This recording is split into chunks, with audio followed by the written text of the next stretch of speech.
Welcome back, dear viewers, to another captivating episode of Unsolved Mysteries. Today we delve into the enigmatic case of the disappearance of Jimmy Hoffa, James Riddle. Jimmy Hoffa was the former Teamsters president from 1958 to 1971. The Teamsters were known primarily as a labor union for drivers. At just age 18, Hoffa succeeded in getting dock workers better pay by organizing a strike. He began organizing for the Teamsters a year later and gradually rose through the ranks. Hoffa's influence as the Teamsters president was significant. At the time, 90% of U.S. transportation was controlled by Teamsters, who were controlled by Hoffa. In 1941, Hoffa and his Teamsters were in a turf battle with their rivals in Detroit. It was during this time that Hoffa got involved with the mob. Hoffa hired the mob to get rid of the rivals in the city.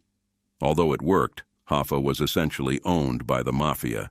The mob and Hoffa had a symbiotic relationship in which the mob was able to take loans out of the Teamsters pension fund. These funds funneled into many Las Vegas casinos, and in return, Hoffa and the pension fund got a favorable return on these loans. Despite his connections to the mob, Hoffa was still loved by the Teamsters as he was known for increasing benefits and wages for workers.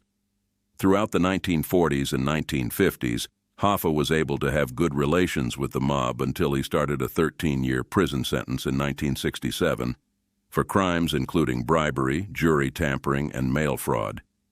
He was then pardoned by President Nixon in 1971, as long as he abstained from any union involvement until 1980. This would lead to Hoffa's downfall. In July 1976, it was discovered that the Teamsters' largest pension fund had been robbed of hundreds of millions of dollars, and only 2 weeks later, Hoffa vanished. On July 30, 1975, Hoffa was seen at a Detroit area restaurant, Machus Red Fox. According to notes Hoffa wrote to his family, he was asked to meet 2 acquaintances at 2 p.m. The acquaintances were suspects, Anthony Tony Jack Giacalone and Anthony Tony Provenzano, both members of the mob. However, they never showed up to the meeting, and when they were both questioned by the FBI, they insisted that no meeting was ever organized. Despite extensive surveillance and bugging by the FBI, investigators found that the mafia members who they thought were involved were generally unwilling to talk about Hoffa's disappearance, even in private. Despite the lack of evidence, there is wide agreement among crime historians and investigators close to the case that Hoffa was murdered by his enemies in the mafia.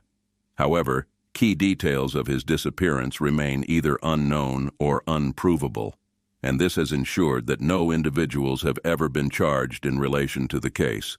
Hoffa's body was never found. If you enjoyed this video, please like, subscribe, and hit the notification bell to be the first to know when we embark on our next adventure. And remember, the world is full of stories just waiting to be uncovered, so until next time, keep exploring, keep discovering, and keep sharing.